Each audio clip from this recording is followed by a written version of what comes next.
Matius pasal 13. Perumpamaan tentang seorang penabur. Pada hari itu, keluarlah Yesus dari rumah itu dan duduk di tepi danau. Maka datanglah orang banyak berbondong-bondong lalu mengerumuni dia, sehingga ia naik ke perahu dan duduk di situ. Sedangkan orang banyak semuanya berdiri di pantai. Dan ia mengucapkan banyak hal dalam perumpamaan kepada mereka. Katanya, adalah seorang penabur keluar untuk menabur. Pada waktu ia menabur, sebagian benih itu jatuh di pinggir jalan. Lalu datanglah burung dan memakannya sampai habis. Sebagian jatuh di tanah yang berbatu-batu, yang tidak banyak tanahnya. Lalu benih itu pun segera tumbuh, karena tanahnya tipis. Tetapi sesudah matahari terbit, layulah ia, dan menjadi kering karena tidak berakar. Sebagian lagi jatuh di tengah semak duri, lalu makin besarlah semak itu dan menghimpitnya sampai mati. Dan sebagian jatuh di tanah yang baik, lalu berbuah. Ada yang 100 kali lipat, ada yang 60 kali lipat, ada yang 30 kali lipat. Siapa bertelinga, hendaklah ia mendengar. Maka datanglah murid-muridnya dan bertanya kepadanya, "Mengapakah engkau berkata-kata kepada mereka dalam perumpamaan?" Jawab Yesus, "Kepadamu diberi karunia untuk mengetahui rahasia kerajaan sorga, tetapi kepada mereka tidak. Karena siapa yang mempunyai, kepadanya akan diberi, sehingga ia berkelimpahan. Tetapi siapa yang tidak mempunyai, apapun juga yang ada padanya akan diambil daripadanya. Itulah sebabnya aku berkata-kata dalam perumpamaan kepada mereka. Karena sekalipun melihat, mereka tidak melihat, dan sekalipun mendengar, mereka tidak mendengar dan tidak mengerti. Maka pada mereka genaplah nubuat Yesaya yang berbunyi, kamu akan mendengar dan mendengar, namun tidak mengerti. Kamu akan melihat dan melihat, namun tidak menanggap. Sebab hati bangsa ini telah menebal, dan telinganya berat mendengar, dan matanya melekat tertutup, supaya jangan mereka melihat dengan matanya, dan mendengar dengan telinganya, dan mengerti dengan hatinya, lalu berbalik sehingga aku menyembuhkan mereka. Tetapi berbahagialah matamu karena melihat dan telingamu karena mendengar. Sebab aku berkata kepadamu, sesungguhnya banyak nabi dan orang benar ingin melihat apa yang kamu lihat, tetapi tidak melihatnya, dan ingin mendengar apa yang kamu dengar, tetapi tidak mendengarnya. Karena itu, dengarlah arti perumpamaan penabur itu. Kepada setiap orang yang mendengar firman tentang kerajaan sorga, tetapi tidak mengertinya, datanglah si penjahat dan merampas yang ditaburkan dalam hati orang itu. Itulah benih yang ditaburkan di pinggir jalan.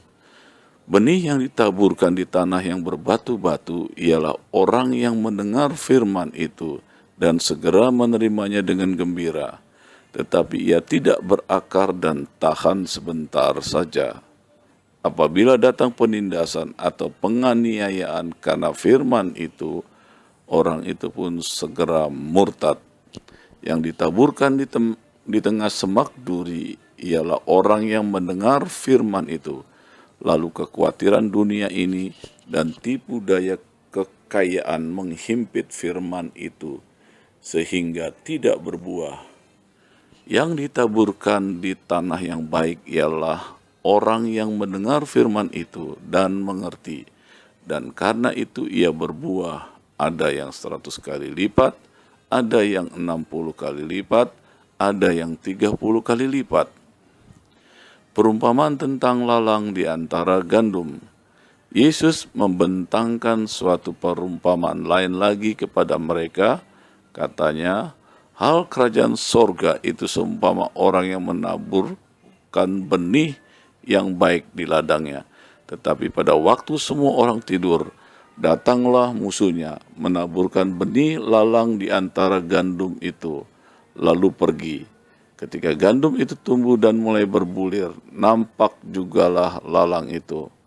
Maka datanglah hamba-hamba tuan ladang itu kepadanya dan berkata, Tuan, bukankah benih baik yang Tuan taburkan di ladang Tuan? Dari manakah lalang itu? Jawab tuan itu, seorang musuh yang melakukannya. Lalu berkatalah hamba-hamba itu kepadanya, jadi maukah Tuan supaya kami pergi mencabut lalang itu? Tetapi ia berkata, jangan, sebab mungkin gandum itu ikut tercabut pada waktu kamu mencabut lalang itu. Biarkanlah keduanya tumbuh bersama sampai waktu menuai. Pada waktu itu aku akan berkata kepada para penuai, kumpulkanlah dahulu lalang itu, dan ikatlah berberkas-berkas untuk dibakar. Kemudian kumpulkanlah gandum itu ke dalam lumbungku. Perumpamaan tentang biji sesawi dan ragi. Yesus membentangkan suatu perumpamaan lain lagi kepada mereka. Katanya, hal kerajaan sorga itu seumpama biji sesawi yang diambil dan ditaburkan orang di ladangnya. Memang biji itu yang paling kecil dari segala jenis benih. Tetapi apabila sudah tumbuh, sesawi itu lebih besar daripada sayuran yang lain, bahkan menjadi pohon, sehingga burung-burung di udara datang bersarang pada cabang-cabangnya. Dan ia menceritakan perumpamaan ini juga kepada mereka.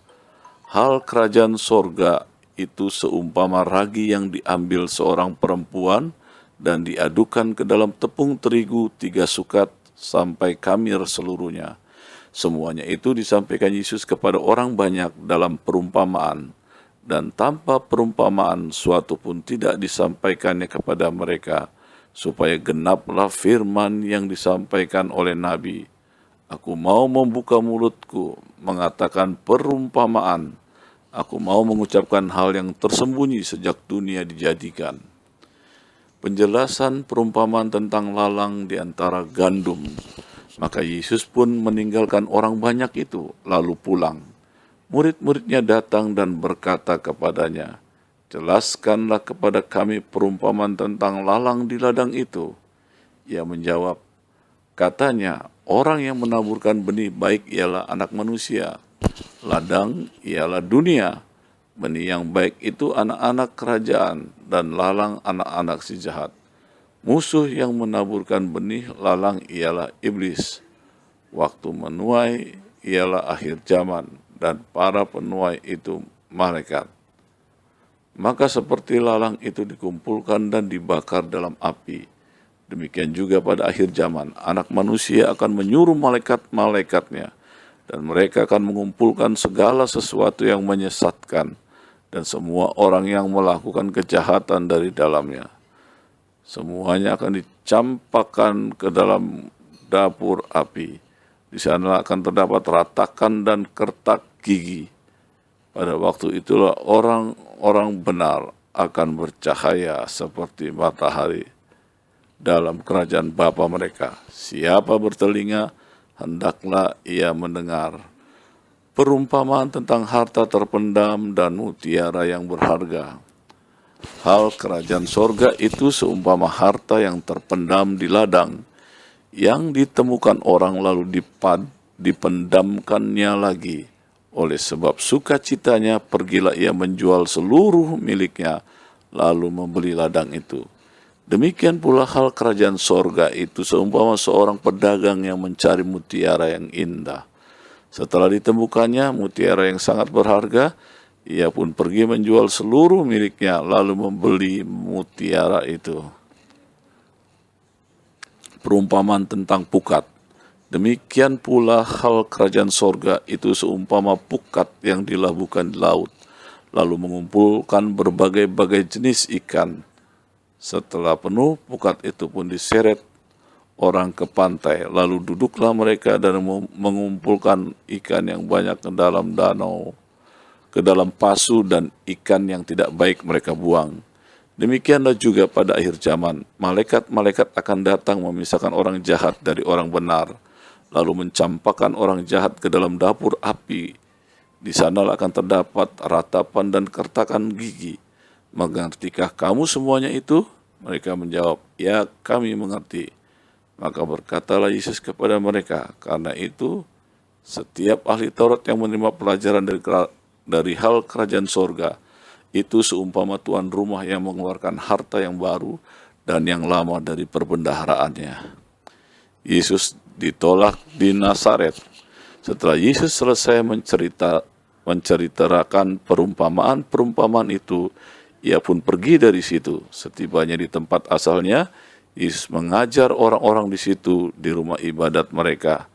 Maka takjublah mereka dan berkata, dari mana diperolehnya hikmat itu dan kuasa untuk mengadakan mujizat-mujizat itu? Bukankah ia ini anak tukang kayu? Bukankah ibunya bernama Maria dan saudara-saudaranya Yakobus, Yusuf, Simon, dan Yudas? Bukankah saudara-saudaranya yang perempuan semuanya ada bersama kita?